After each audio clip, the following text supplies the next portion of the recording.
प्रभुଙ୍କ महत् नामर धन्यवाद हेउ। दिन प्रतिदिन वाक्य शुणुथिबा प्रभुଙ୍କ प्रिय लोक माननकु प्रभु जीशु ख्रीष्टଙ୍କ बहुमूल्य नाम रे नमस्कार।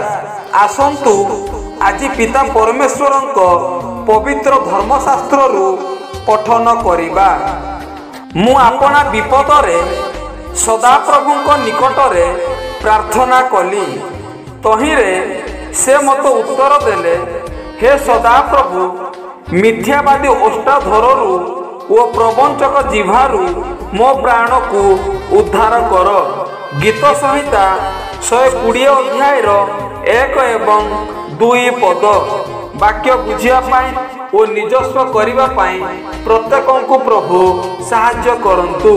एही वाक्य द्वारा आपण माननकु आपण माननक परिवारंकु प्रभु प्रचुर परिमाण रे आशीर्वाद करंतु। धन्यवाद। आमेन।